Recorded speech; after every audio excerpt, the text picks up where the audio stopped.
great to be joined with a former World Series champion and he's a rock and roller now, man. He does country music. We're listening to a little bit of a kegerator. So let's welcome into the locker room former Philly pitcher Brett Myers. What's up, Brett? Morning, fellas. Morning. Yo, we're listening to a little kegerator this morning, man. We feel like celebrating. I hear you. You know, I have newer songs than that. You know. Well, but I got it. I know. Well, he did, but I love that. It's one of my favorites. Yeah, it's a lot of people like that one. All right, how about this, Brett? Ready for this? I'm on my way in to the show this morning, and I live in Collingswood, so it's about a 45-minute drive to the studio down here at the Jersey Shore. And I go into the Wawa, and the one guy knows what I do on Saturday. There's another guy in there, and I said, yeah. And he said, what do you got going today? I said, well, I'm having Brett Myers on, former Phillies pitcher. He goes, oh yeah. He goes, yo man. He goes, I like that. I like that. He was named a couple of your songs. He goes, he's a country singer. I go, yeah, that's right. Yeah, it's getting out there, man. Yeah, working on it, man. Trying to get it out there. Working on the 4th album right now. Should have it done in the next month or so, and then we're setting up tour dates. We're going to do a 30-day run here at the end of June, and then we're going to do 3 legs of that. So like on a month, off a month. So getting out there on the road, trying to let other people hear it in other states and stuff like that. So it ought to be fun. Well, now, Brett, you're on your way up to Philly today, right? Yep, I am doing a signing up there tomorrow. I'm going to go up there and freeze my tail off. Yes, you will. You better bring the warm clothes, man. The thermals. Well, living in Florida, man, we don't really need that warm clothing, you know. So yeah, but you're up in Jacksonville, right? Yeah, I mean it gets cool here, but it's not. We don't go outside when it's 30. Hell, people around here don't go outside when it's 50. So I don't mind it. I'm a hunter. I'll sit in the tree all day. I was going to say, man, you're hardcore. Not only that, you pitched in October here in Philadelphia, in late October too, I might add. Yeah, I never really minded the cold. It doesn't bother me too much, but you know, I just I hope people have their camera phones ready because I heard there's going to be some black ice up there, and I'll be the one busting my tail. Yo, man, now listen. You know, I don't know how long you're going to be up in the area, but you know, if you're in the area, tell me where you are. I'll come over and we'll throw back a few. Yeah, I get in today, you know, sometime around 3 or something like that, and then I'm out tomorrow. So we got the signing and everything starts at noon tomorrow, and then where is it, Brett? Where are you signing? It's at the Valley Forge Casino and Resort. Oh, okay. I never even knew there was a casino in that area. Oh, yeah, they're all over the place. Popping up everywhere. Hey, Brett, I'm joined with today in the studio with me is Ron Myers. No, you guys aren't related. Never Ron's the head coach of the Pittman High School boys.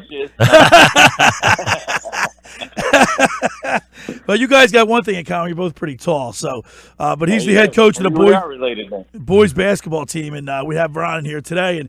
And the reason why I reached out to you, man, I've been following you on Twitter.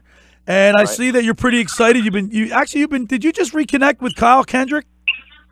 Well, yeah. We went up for the reunion, and last year in August, and we exchanged numbers. I thought I probably still had it. Like a lot of these guys change their numbers, and I usually don't text them in fear of somebody going, "Hey, you got the wrong number." So I'm like, okay, well, and I made sure we had the right contact info. Yeah, so we text probably once a week, and I'm always busting his chops. Yeah, I saw that. On Twitter. I do it on Twitter a lot just because people like the feud that they think that we don't like each other, and it's funny because I traded into Japan, but that was funny. he's actually flying up to Philly too. We're gonna have dinner with him, me, him, and Blanton tonight. So we're gonna hang out and catch up and see how everybody's life is, I guess. That's cool. And listen, you guys have that bond that'll never be broken. Playing here in Philadelphia and bringing the joy to the city. You guys will walk together forever, man. Yeah. We're like anybody that reaches out to us or whatever. Just that whole team, man. We're all good buddies. I mean, we proved that, and you realize it feels like we were in the locker room again when I saw him, back in August, and that's been 10 years. So, wow. As much as we, we're like brothers, man. Sometimes we didn't like each other. Sometimes we loved each other, but we always played for each other. Hey, we're talking with Brett Myers, former pitcher of the Philadelphia Phillies, World Series champion. Brett, all right, so you were in this situation, spring training, and then all of a sudden you get an infusion of psych. You just get a big free agent. What's that like, man? The Phillies, these players got to be pumped. Well, I'm a firm believer that one player doesn't make a team, but I'll tell you what, they're hell of a lot better with him than they are without him. So.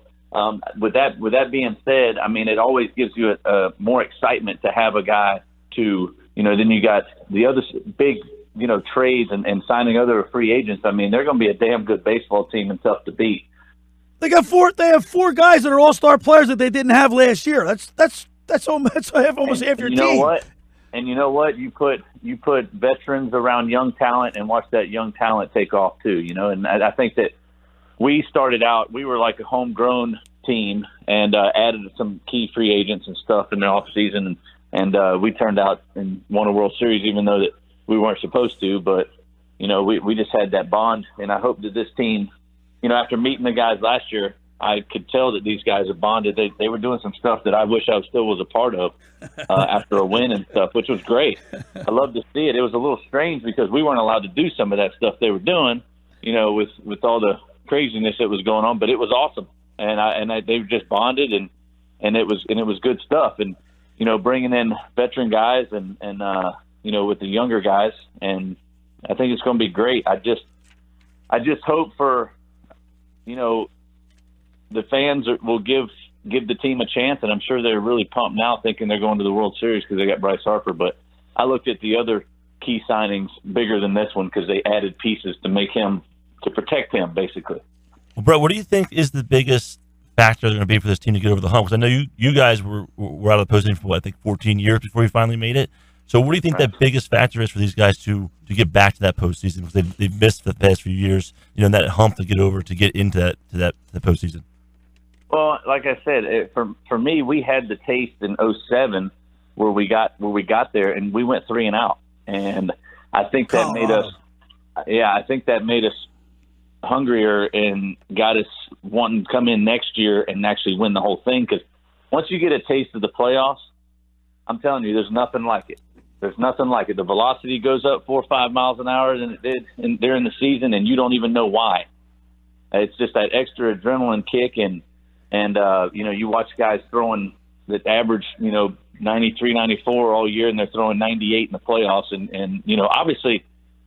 For me, when that happened, my body was a lot more sore than the next couple of days, but I didn't expect that. You don't expect that type of stuff, and your body and your mind and everything like that's what we live for. That's what baseball players live for, the playoffs. I mean, when you're in the backyard as a little kid, you always think it's bottom of the ninth, 3-2 count, bases loaded, and you're up to win the game.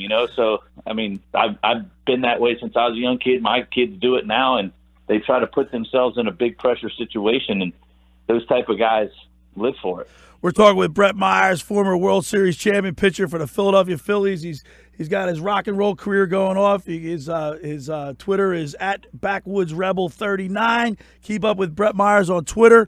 And hey, Brett, talking about the pitching staff. I mean, you've been around. You were down there last year. You watch, you follow the Phillies. This, Aaron Nola.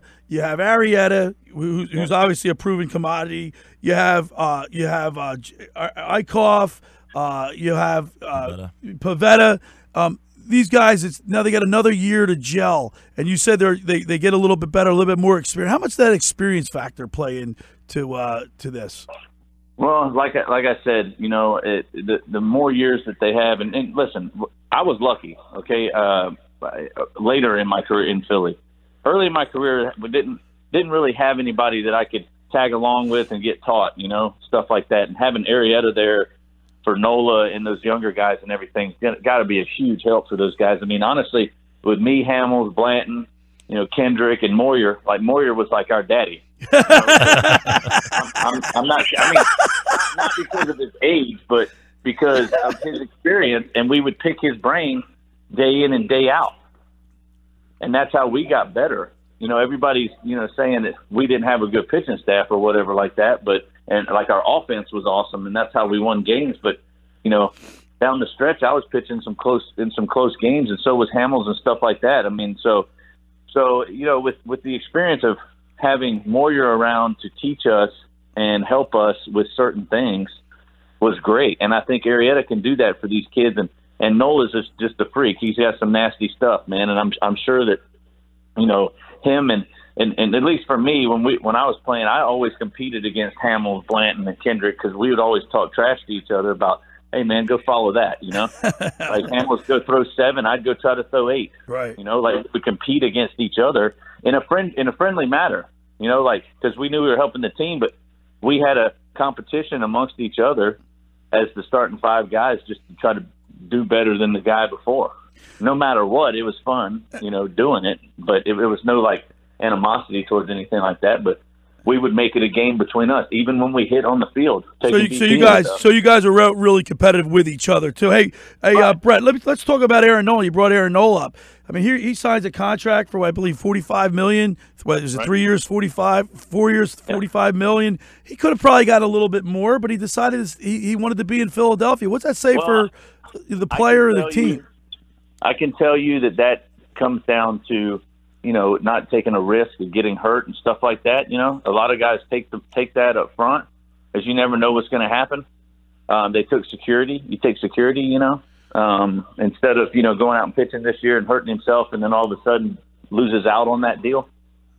You never know what can happen. It could be your last throw. I mean, hell, in 2013, I threw my last fastball as hard as I could throw it at 82. It was time for me to go home. Like I hurt myself. You know what I'm saying? I hurt myself. Absolutely. And I felt like I could have kept pitching if that didn't happen. I, probably pitched for another 3-4 years, I would hope. But unfortunately, there's only so many throws in your arm, and basically that was my last one.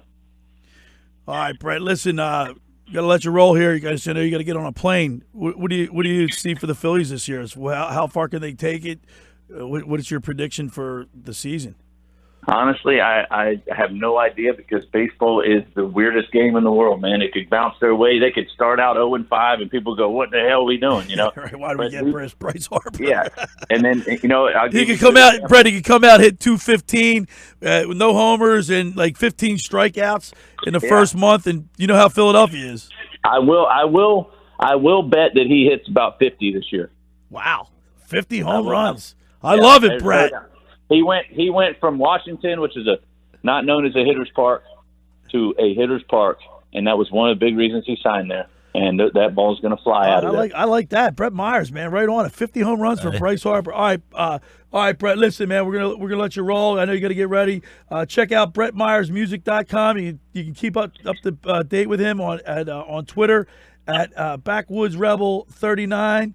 And we really appreciate you taking time to call into the station and give us your perspective.